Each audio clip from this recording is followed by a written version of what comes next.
In an educational environment, teaching and learning are top priorities. Another top priority on campuses throughout the district is safety. Over the years, you've all been trained to respond to different safety situations while on campus. Just as scholastic information is updated over time, so are standard response protocols for safety. In this video, you'll be presented updated information on the proper responses for certain critical incidents and safety protocols. Please pay attention to this information and write down any questions you may have so they can be answered at the end. The Schertz Police Department, in conjunction with the Schertz Cibolo Universal City ISD and the I Love You Guys Foundation, would like to introduce the standard response protocol for students and teachers. You've probably seen these posters around school and in the classrooms. You probably noticed the icons. We're going to talk about what these 4 icons mean in this video. Schools across the country are adopting a standard to enhance student and staff safety during an incident or emergency. The key is that there's a simple, shared vocabulary between students, staff, and first responders. And when used, everyone involved shares the same expectations. Who are we sharing this vocabulary with? We start with the first responders. So if something happens at one of our schools, they'll know what to do. The same vocabulary is shared with the students, so you know what to do. Teachers and staff are given the same training. And it's also important to tell your parents what we do here at school. This protocol is based on 4 actions that we take during a critical incident: lockout, lockdown, evacuate, and shelter. Each action is followed by a directive. Lockout, secure the perimeter. Lockdown, locks, lights, out of sight. Evacuate, to the announced location. Shelter, for a hazard using a safety strategy. Every action then has specific instructions of what to do in a crisis. When these are called on the public address system, the action and directive are repeated. Lockout, secure the perimeter. Lockout, secure the perimeter. The reason for a lockout could be there is a threat outside of the building, criminal activity, a suspicious person, or possibly a dangerous animal outside. Here's what happens during a lockout. Staff will lock all outside doors, and no one is allowed in or out of the building. Lockouts are typically called for by law enforcement officials. Hi, this is Evan with the Broomfield Police Department. Or district personnel. A lockout. Okay, thank you for the information. Bye-bye. Attention students, we're in lockout, secure the perimeter. Lockout, secure the perimeter. The goals of a lockout are to get all students and staff inside the building. Guys, come on in. You need to get inside. Go up to the first classroom on the right. Hurry, hurry, hurry, hurry, hurry. And then lock all exterior doors. In most cases of a lockout, it will be business as usual inside the school. However, in some cases, a lockdown may also be issued in conjunction with a lockout, particularly if the threat is near the school. Let's start with student instructions on what to do in a lockout. First one's simple: get in the building. But that brings up a question about notification when students or staff are outside. How are they notified? This could possibly come via radio system, public address system, or from a teacher or staff member. For the most part, it's business as usual inside the building. If a lockout lasts into recess or lunch, the lockout instructions will remain that no one is allowed to enter or exit the school buildings. The same parameters are in place for the end of the school day. Depending on the reason for the lockout, students may have to remain inside the building or call their parent to come pick them up. Now let's look at what teachers should do during a lockout. Bring the students inside.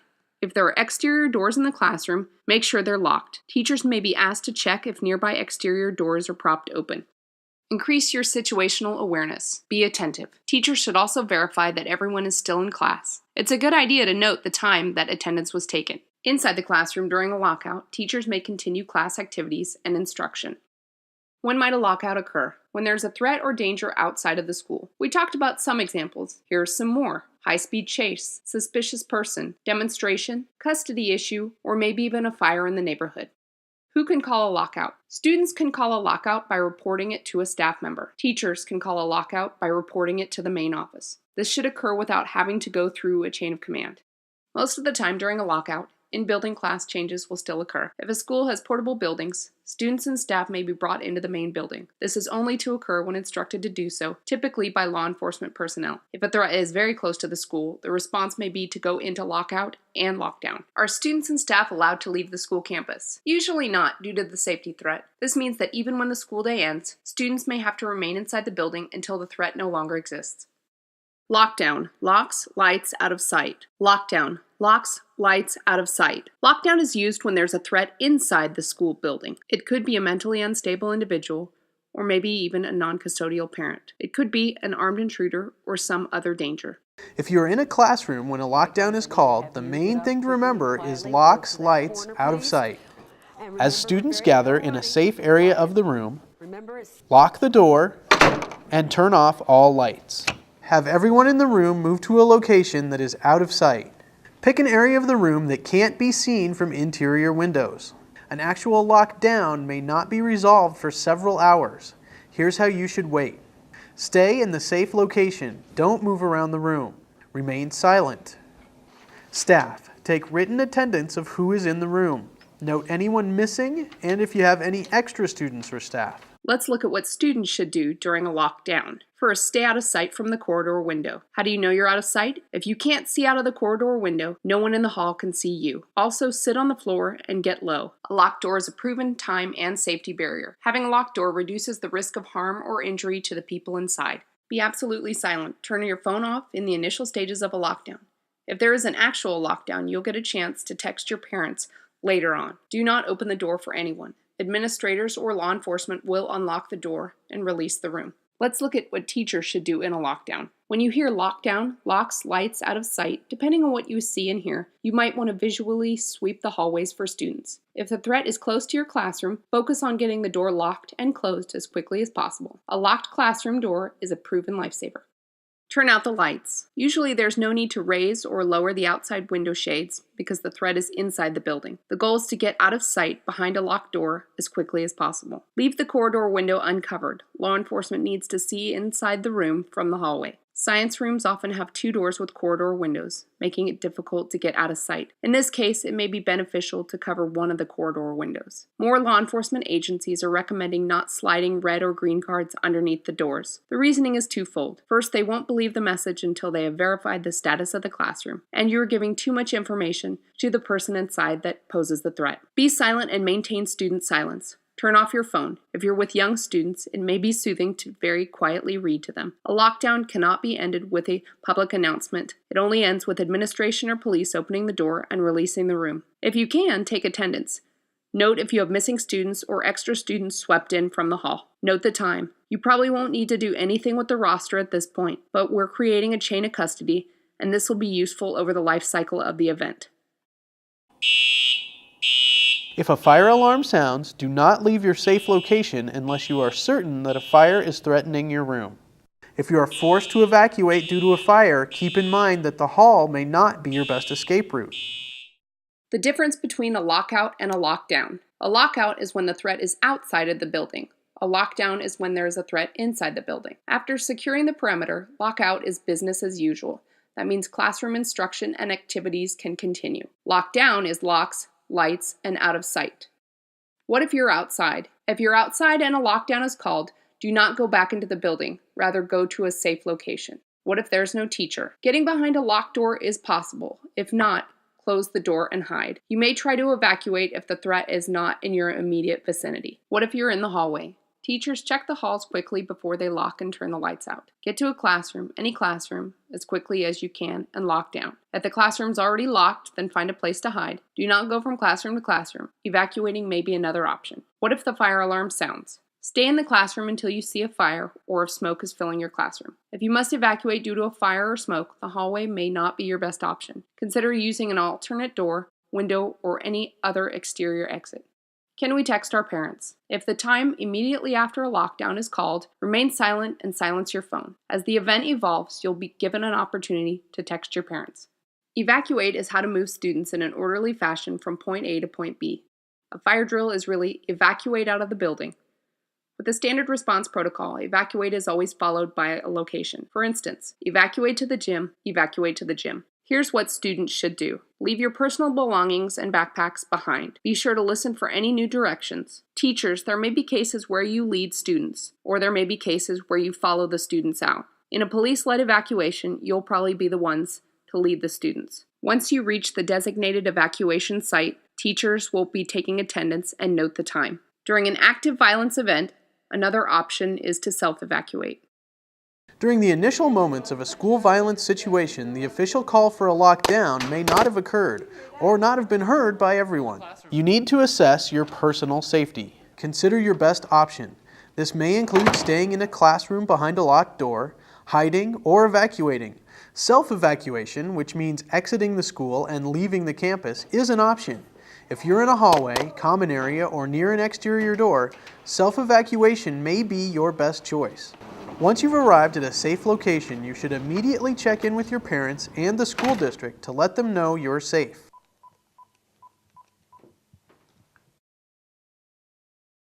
When law enforcement begins the evacuation, here's what to expect. An officer will unlock your door and enter the room.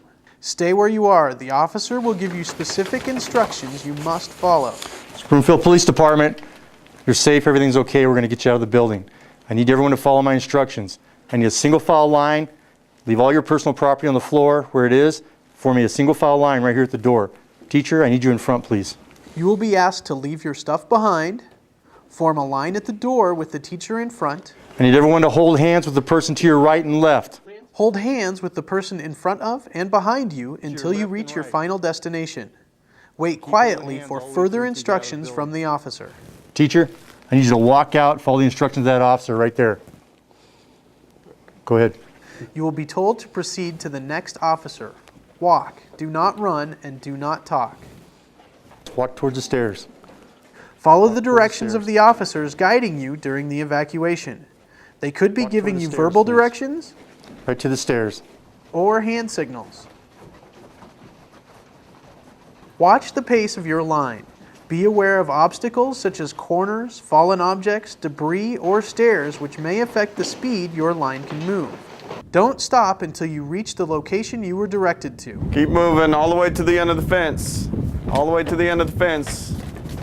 Keep moving. Verify attendance and wait for further instructions. Connor. Here. Andrew. Here. It's important to keep your hands visible to the officers. Most likely, you will be asked to leave your personal belongings behind. If your phone is in your pocket, bring it.